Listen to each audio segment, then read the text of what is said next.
Bapak, Ibu, Saudara, keluarga besar Gereja Baptis Indonesia Baumarjo yang saya kasihi di dalam Tuhan Yesus Kristus, pada hari ini tanggal 10, hari Jumat tanggal 10 April tahun 2020, ini hari raya kita, yaitu hari Paskah, perayaan Paskah. Dan pada hari Jumat ini merupakan hari wafatnya Tuhan Yesus Kristus, yang secara umum sering kita katakan hari Jumat Agung, di mana Tuhan Yesus Kristus wafat di kayu salib pada hari Jumat ini. Sesungguhnya pada hari ini kita mengadakan perjamuan kudus dalam rangka memperingati hari Jumat Agung, wafatnya Tuhan Yesus Kristus. Namun demikian, kita tidak dapat melaksanakan acara perjamuan kudus, tetapi kita tetap mengadakan kebaktian di rumah masing-masing, dipandu di gereja bersama saya dan tim gereja yang akan melayani Ibu Bapak Saudara sekalian. Mari pada hari Jumat Agung ini kita bersama-sama masuk beribadah, dan kita akan memuliakan nama Tuhan, kita akan berdoa, kita akan merenungkan firman Tuhan. Sebelumnya, mari kita bersama-sama memuji nama Tuhan terlebih dahulu sebelum kita berdoa.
Badan Pengurus Nasional Gabungan Gereja Baptis Indonesia.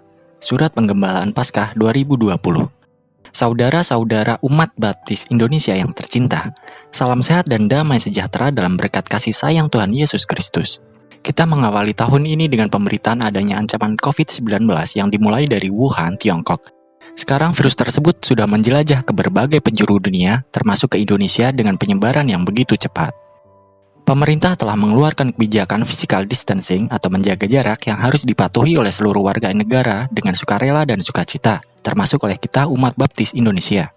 Didasarkan pada kenyataan di atas, ketika kita memasuki masa peringatan kesengsaraan, mati, dan kebangkitan Yesus Kristus, marilah kita mengingat dan merenungkan peristiwa keluaran orang Israel dari Mesir sebagaimana tertulis di dalam Keluaran 12-13. Dalam hal ini, orang Israel taat, mempersembahkan korban terbaik, diam bersekutu dan beribadah di rumah sampai waktu yang ditentukan oleh Tuhan. Paskah Tuhan pasti terjadi sesuai dengan waktunya. Untuk memperingati kesengsaraan, mati, dan kebangkitan Yesus Kristus, marilah kita menggunakan waktu untuk berdoa dan berpuasa. Kita mengingat dan memperhatikan rekan-rekan kita di rumah sakit baptis yang terus berjuang di garis depan pelayanan kesehatan. Kita juga mengingat masyarakat yang terdampak secara sosial dan ekonomi dengan adanya wabah ini. Marilah kita bertindak nyata bagi mereka. Dengan demikian, kita menerapkan bertolong-tolonglah menanggung bebanmu. Demikianlah kamu memenuhi hukum Kristus. Galatia 6 ayat 2. Demikianlah kiranya kita semua menjadi berkat, terlewati dan selamat dari ancaman virus COVID-19. Tuhan Yesus melindungi dan memberkati kita. Jakarta, 3 April 2020.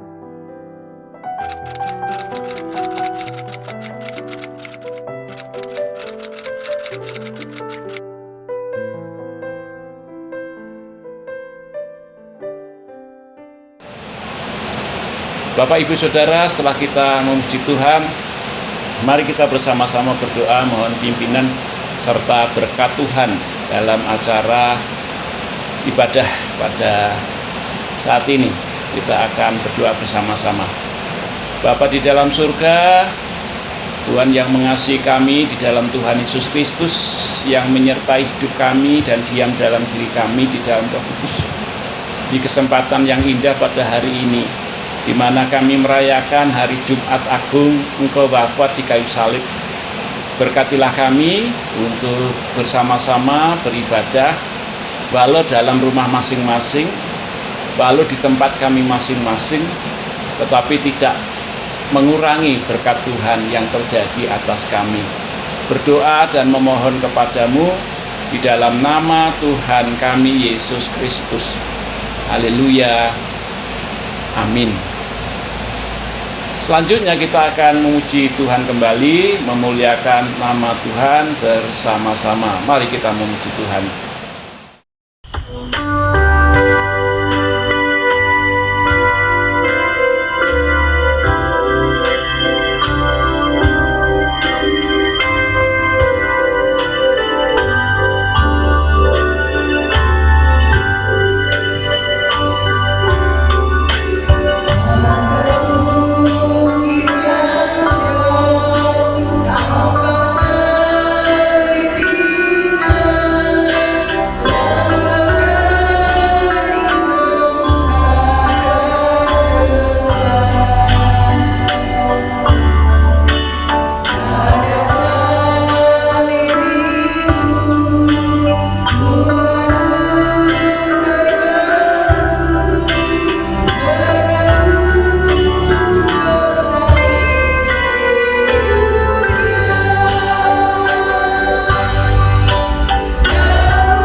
Ibu bapak saudara dikasih Tuhan,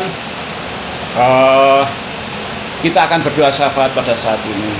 Bapak, doa syafaat ini saat ini adalah doa dengan penuh ucapan syukur kepada Tuhan. Oleh karena sudah 2020 tahun yang lalu Tuhan Yesus Kristus wafat di kayu salib guna untuk menebus dosa kita. Oleh karena itu kita patut bersyukur kepada Tuhan. Dalam perayaan Jumat Agung ini kita akan berdoa syafaat, kiranya semua kita syukuri di hadapan Tuhan. Mari kita berdoa bersama-sama. Bapa di dalam surga, pada saat kesempatan indah kami beribadah di Jumat Agung ini, kami berdoa syafaat kepada Tuhan untuk bersyukur kepada Engkau. Kami bersyukur atas kehadiran Engkau di dunia ini, atas pelayanan Engkau selama di dunia ini, atas wafatnya Engkau untuk kami umat Allah, di mana kami merasakan sukacita berkat dari Tuhan oleh karena Engkau telah wafat di kayu salib. Kami bersyukur kepada Tuhan atas jemaat kami. Kami bersyukur kepada Tuhan atas semua yang terjadi dalam hidup kami, di mana Engkau bersama-sama kami. Kami bersyukur atas bangsa dan negara Republik Indonesia yang kami cintai, di mana kami hidup saat ini. Kami bersyukur atas semua yang terjadi, dan Tuhan, kiranya pada saat perayaan Jumat Agung ini kami bersama-sama boleh mengucap syukur atas segala sesuatu, walau dalam kondisi di mana krisis corona masih terjadi. Dengan ucapan syukur ini kiranya membuat kami lebih ringan dalam menghadapi segala sesuatu dalam kehidupan kami, dan dengan ucapan syukur membuat kami tetap kuat di dalam Tuhan. Dengan ucapan syukur, keyakinan kami bertambah kuat bahwa Engkau adalah Tuhan yang akan senantiasa memberkati kami. Kami berdoa dan memohon kepadamu di dalam nama Tuhan kami Yesus Kristus. Haleluya. Amin. Selanjutnya Ibu Bapak, saudara dikasih Tuhan, saudara-saudara sekalian, kita akan bersama-sama kembali memuji dan memuliakan nama Tuhan.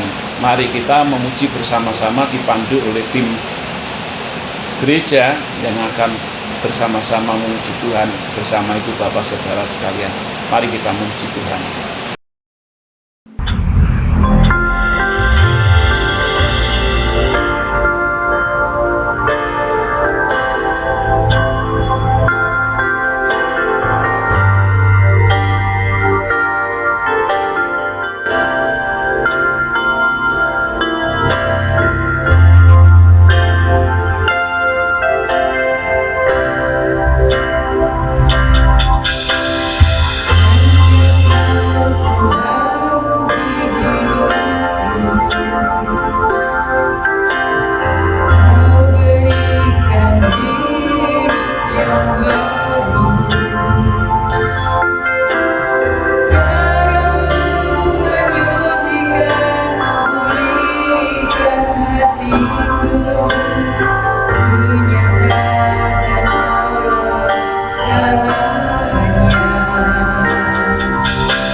Baik Ibu Bapak Saudara dikasih Tuhan, kita kembali akan merenungkan firman Tuhan bersama-sama.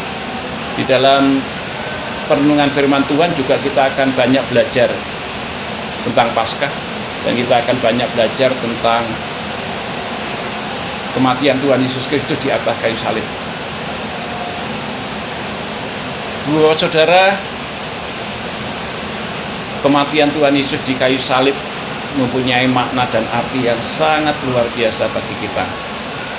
Dalam kehidupan sejarah bangsa Israel, kita akan melihat perayaan Paskah. Dan malam sebelum hari Jumat, Kamis malam sebelum hari Jumat, Tuhan Yesus Kristus mengadakan perjamuan Tuhan. Dan perjamuan Tuhan itu menghadapi atau mendekati hari Paskah. Mendekati hari Paskah. Kita akan melihat sejarah terlebih dahulu dalam kitab Perjanjian Lama tentang Paskah itu. Kita belajar Ibu Bapak Saudara tentang kata Paskah yang mempunyai makna dan arti yang sangat luar biasa.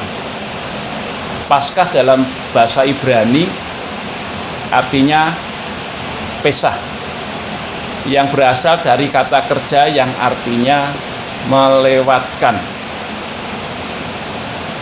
Dalam kitab Keluaran pasal 12 ayat 13 dan 27,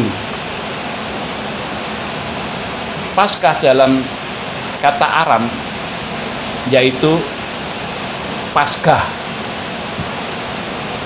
Paskah dalam bahasa Yunani Paskah.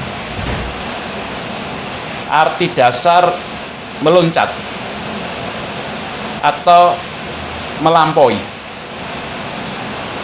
Sehingga Paskah dalam kitab Keluaran pasal yang ke-12, pada saat itu Tuhan menyampaikan kepada Musa, lalu Tuhan memerintahkan kepada Musa tentang perayaan Paskah. Dalam kitab Keluaran pasal 12, firman Tuhan kepada Musa dan Harun di tanah Mesir, bulan ini akan menjadi permulaan segala bulan bagimu. Itu akan menjadi bulan pertama bagimu setiap tahun. Katakanlah kepada segenap jemaah Israel, pada tanggal 10 bulan ini diambillah oleh masing-masing seekor domba, menurut kaum keluarga seekor anak domba untuk tiap-tiap rumah tangga.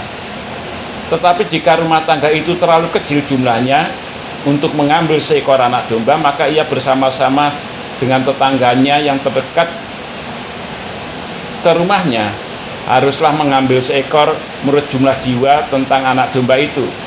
Kamu buatlah perkiraan menurut keperluan tiap-tiap orang. Anak domba itu harus jantan, tidak bercela, berumur 1 tahun. Kamu boleh ambil anak domba atau kambing. Kamu harus mengurungnya sampai pada hari ke-14 bulan ini. Lalu seluruh jemaah Israel yang berkumpul harus menyembelihnya pada waktu senja. Kemudian darah itu haruslah diambil sedikit dan dibubuhkan pada kedua tiang pintu, pada ambang atas, pada rumah-rumah di mana orang memakannya. Dagingnya harus dimakan mereka pada malam itu juga, dan yang dipanggang mereka haruslah makan dengan roti yang tidak beragi serta sayur pahit. Janganlah kamu memakannya mentah atau direbus dengan air, hanya dipanggang di api lengkap dengan kepalanya dan betisnya dan isi perutnya. Janganlah kamu tinggalkan apa-apa dari daging itu sampai pagi. Yang tinggal sampai pagi kamu bakarlah habis dengan api. Dan beginilah kamu akan memakannya: panggang berikat kasut pada kakimu dan tongkat di tanganmu, barulah kamu memakannya. Itulah Paskah bagi Tuhan.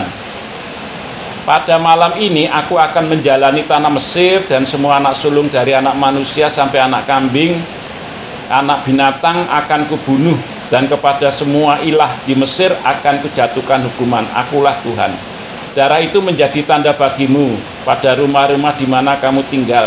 Apabila aku melihat darah itu, maka aku akan lewat daripadamu Jadi tidak akan ada tulah kemusnahan di tengah-tengah kamu apabila aku menghukum tanah Mesir.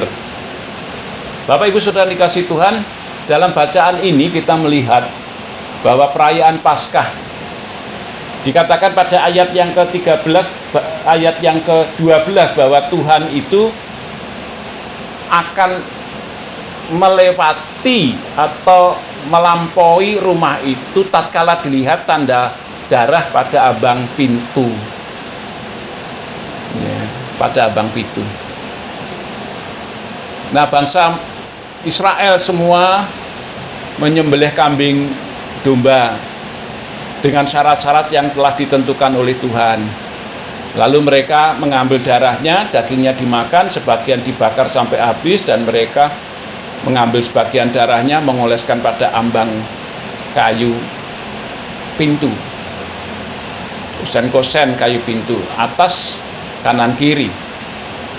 Kalau rumah itu ada darah, maka Tuhan akan melewati rumah itu, yang artinya itulah Paskah, melampaui, melewati. Artinya pada saat ada rumah yang pintunya tidak ada tanda darah, tidak ada korban darah domba, maka akan matilah semua yang ada dalam rumah itu yang dikatakan sulung, baik anak sulungnya, baik anak pembantu sulungnya, baik hewan-hewan yang ada di rumah itu yang dikatakan sulung, mereka akan mengalami kematian karena tidak ada tanda merah darah di rumah itu.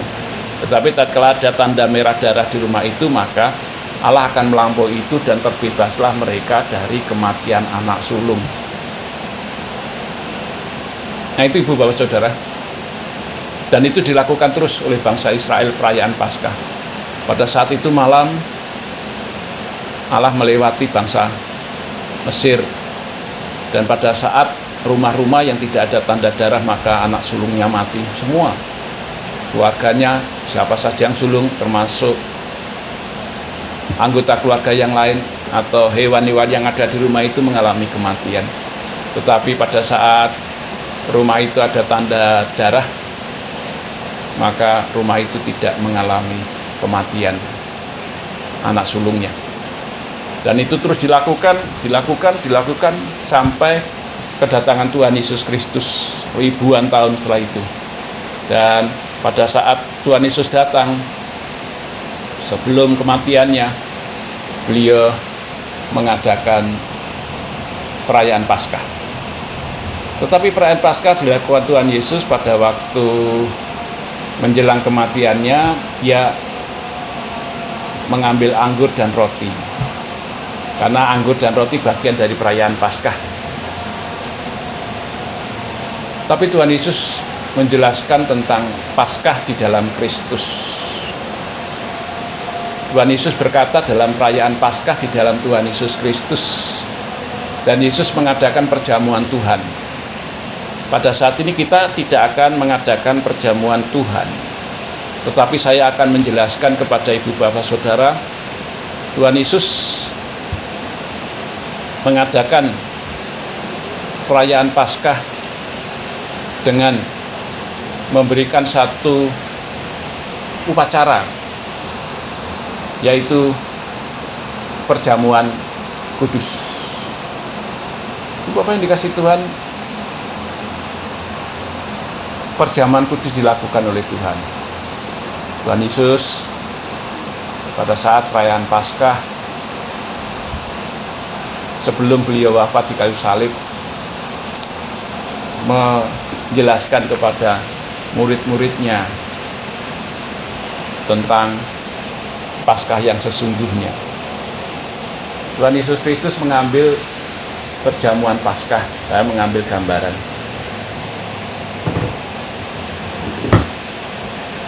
Ia mengambil roti,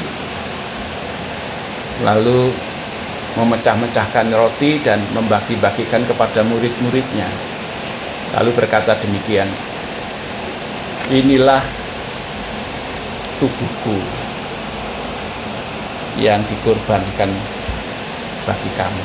Perbuatlah ini menjadi peringatan akan aku. Berikutnya, Tuhan Yesus Kristus mengambil anggur Lalu Tuhan berkata, inilah darahku yang dimeteraikan bagi kamu.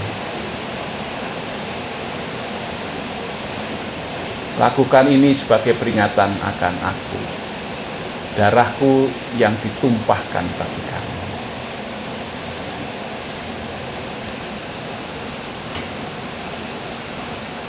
Ibu Bapak yang dikasihi Tuhan, Paskah pada waktu Perjanjian Lama mengandung satu makna luar biasa, tidak terjadinya kematian anak yang sulung. Setelah kedatangan Tuhan Yesus, sebelum Yesus wafat di kayu salib, Yesus mengadakan perjamuan Tuhan dan mengambil arti dari perjamuan Tuhan bahwa roti itu tubuh Tuhan dan anggur itu darah Tuhan. Artinya bahwa Tuhan Yesus Kristus mati di kayu salib sebagai korban dengan tubuhnya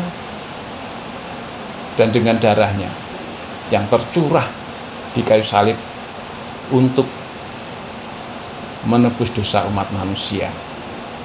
Supaya apa?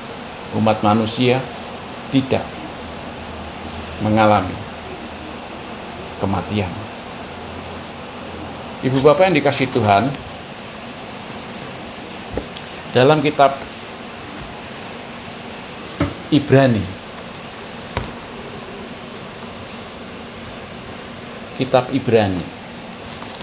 menjelaskan kepada kita tentang perayaan Paskah dalam Perjanjian Lama yang dilanjut kepada Perjanjian Baru, yaitu tentang korban darah. Yang pertama dalam Perjanjian Lama dikatakan kepada kita sekalian, kitab Ibrani pasal yang ke-9 ayat yang ke-22. Dan hampir segala sesuatu disucikan menurut hukum Taurat dengan darah, dan tanpa penumpahan darah tidak ada pengampunan. Dengan penumpahan darah maka akan memperoleh pengampunan. Dalam Perjanjian Lama, kisah bangsa Israel diperintahkan oleh Tuhan untuk merayakan perayaan Paskah. Dan bangsa Israel melakukannya. Dan akhirnya anak-anak sulung dan keluarga sulung dari bangsa Israel yang melakukannya tidak mengalami kematian. Sebagai lambang dan gambaran tentang perjanjian baru, di mana manusia akan mengalami kematian yang kedua karena manusia telah jatuh ke dalam dosa. Dalam kitab Wahyu bersama-sama kita lihat di sini ada yang namanya kematian yang kedua atau kematian kekal. Pada pasal yang ke-20 ayat 14, lalu maut dan kerajaan maut itu dilemparkan ke dalam lautan api. Itulah kematian yang kedua, yaitu lautan api. Manusia berdosa pada kedatangan Tuhan yang kedua kali dan masuk dalam penghakiman akan mengalami kematian yang kedua, yaitu lautan api. Di dalam Yesus Kristus pada waktu Yesus mengadakan perayaan Paskah dan menjelaskan tentang tubuhnya yang dikorbankan dan darahnya yang tercurah bagi kita untuk menyelamatkan kita dari kematian yang kedua, yaitu maut ataupun api neraka. Tuhan Yesus menghendaki kita agar tidak mengalami kematian yang kedua. Caranya bagaimana? Ternyata saudara-saudara sekalian, kalau ada dosa dalam kehidupan manusia, maka ia akan mengalami kematian yang kedua. Tuhan Yesus menebus dosa manusia. Tuhan Yesus memberikan pengampunan kepada manusia atas dosa-dosanya. Dengan cara apa? Dengan cara darahnya yang dicurahkan. Hanya dengan darah itu. Kita melihat di dalam kitab 1 Petrus pasal yang pertama mengatakan demikian pada ayat yang ke-18 dan 19. Petrus pasal yang pertama 18-19. Sebab kamu tahu bahwa kamu telah ditebus dari cara hidupmu yang sia-sia, yang kamu warisi dari nenek moyangmu itu bukan dengan barang yang fana, bukan pula dengan perak atau emas, melainkan dengan darah yang mahal, yaitu darah Kristus, yang sama seperti darah anak domba yang tak bernoda dan bercacat. Jadi Yesus Kristus itu mati di kayu salib sebagai penebus dosa atau mengampuni dosa umat manusia dengan darahnya dan tubuhnya yang dikorbankan, sehingga mengalami kematian seperti domba yang disembelih mengalami kematian untuk menebus dosa manusia. Dan akhirnya manusia tidak akan mengalami kematian yang kekal. Sebagai gambaran yang sangat jelas itu Bapak Saudara, syarat-syarat untuk domba atau kambing yang disembelih agar memperoleh kebebasan dari kematian anak sulung. Dikatakan di situ pada kitab Keluaran pasal yang ke-12 ayat yang ke-5. Domba atau kambing itu harus jantan. Domba atau kambing itu tidak bercela. Domba atau kambing itu berumur sekitar 1 tahun atau dikatakan kategori masih muda. Itulah syaratnya. Domba itu tidak punya cacat fisik apapun, sehat. Domba itu yang dikorbankan itu masih muda dan ia berjenis kelamin jantan. Mari kita lihat pada diri Tuhan Yesus Kristus. Kita lihat pada diri Tuhan Yesus Kristus. Yesus lahir sebagai seorang anak laki-laki. Pada waktu kitab Injil Matius pasal 1 ayat 21, kepada Yusuf, malaikat Tuhan berkata, engkau akan melahirkan seorang anak laki-laki. Pada kitab Injil Matius pasal yang ke-1 ayat 31, kepada Ibu Maria, malaikat mengatakan, engkau akan melahirkan seorang anak laki-laki dan engkau akan menamakan dia Yesus. Yesus dilahirkan sebagai laki-laki. Berikutnya tidak bercacat dan bercela. Pada 1 Petrus pasal 2 ayat 22, 1 Petrus pasal 1 ayat 19 dikatakan bahwa Yesus Kristus itu seperti anak domba yang tak bercacat dan tidak bercela. Kehidupan Yesus Kristus selama 33 tahun sebelum disalibkan, ia tidak bercacat dan tidak bercela. Tidak ada sekali cacat dan celah di dalam diri Tuhan Yesus. Bahkan dikatakan pada pasal 2 demikian. Ia tidak berbuat dosa dan tipu daya tidak ada dalam mulutnya. Luar biasa. Ia tidak pernah berbuat dosa dan tipu daya tidak ada dalam mulutnya. Tuhan Yesus Kristus masih muda, sekitar umur 33 tahun. Itu syaratnya. Dan Yesus Kristus adalah anak domba yang disediakan oleh Allah sebagai penebusan dosa umat manusia yang harusnya karena berdosa ia harus mati kedua kalinya, tapi oleh penyaliban Yesus Kristus yang mengorbankan sampai Yesus Kristus wafat di kayu salib dengan tubuhnya dan darahnya, ia telah menebus umat manusia sehingga tidak akan mengalami kematian yang kedua kali. Gambaran tentang perjanjian lama dinyatakan dalam perjanjian baru, bahwa perjanjian lama domba dengan tidak adanya kematian anak sulung dan darahnya menyelamatkan anak-anak sulung di Mesir. Perjanjian baru Yesus Kristuslah sebagai domba anak Allah yang disediakan bagi Allah untuk kita. Dengan syarat-syarat yang sama dengan domba yang sesungguhnya, Tuhan Yesus Kristus mati di kayu salib sesungguhnya untuk membebaskan kita dari kematian yang kedua. Sehingga kita patut mengucap syukur bahwa di dalam darah Yesus, di dalam tubuh Yesus yang telah mati di kayu salib itu, kita ditebus dari dosa kita. Kita diampuni dari dosa kita. Kita beroleh hidup yang kekal di dalam kerajaan surga. Itulah janji Tuhan kepada kita. Ibu bapak saudara yang dikasihi Tuhan,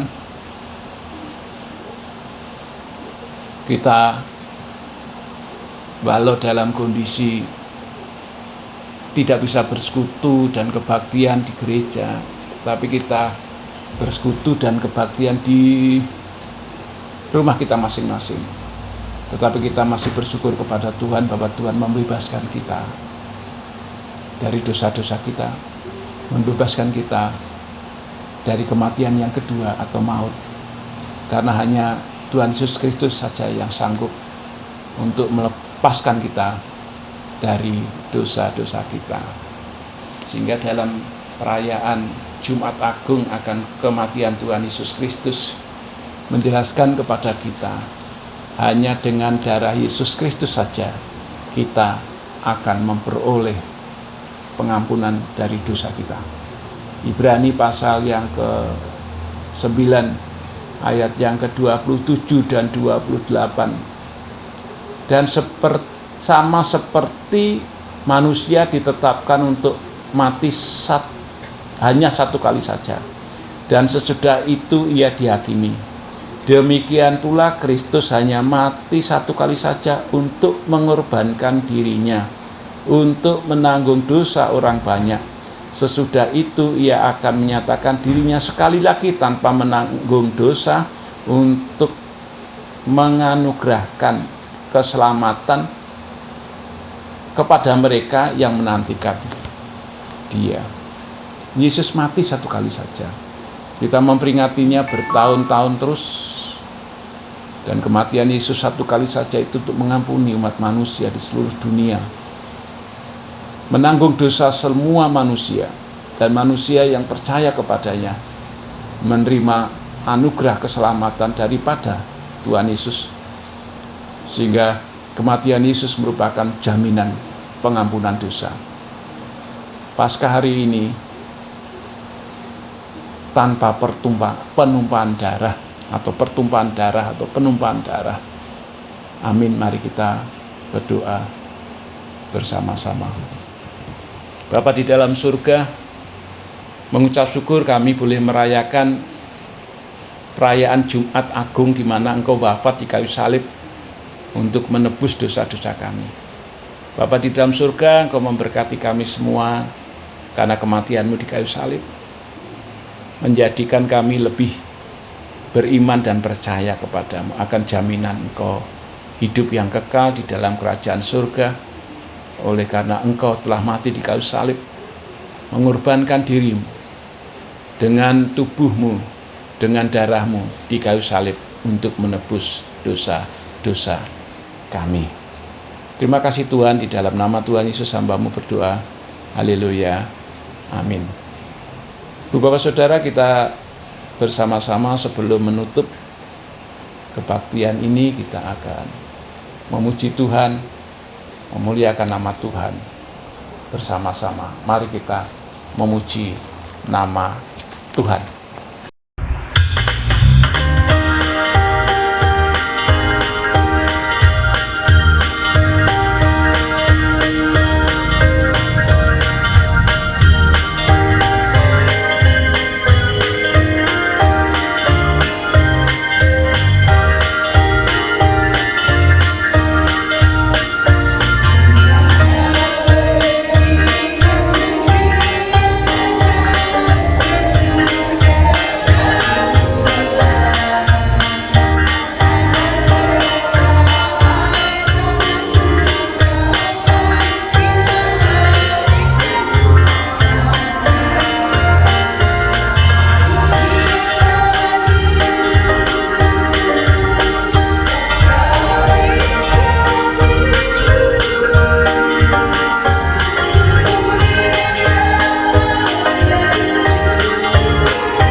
Selanjutnya Ibu Bapak Saudara, kita akan menutup dengan doa tutup dan berkat. Kita berdoa bersama-sama, doa tutup dan doa berkat. Tuhan memberkati engkau dan melindungi engkau. Tuhan menyinari engkau dengan wajah-Nya dan memberi engkau kasih karunia. Tuhan menghadapkan wajah-Nya kepadamu dan memberi engkau damai sejahtera. Di dalam Bapa, Putra, dan Roh Kudus. Amin.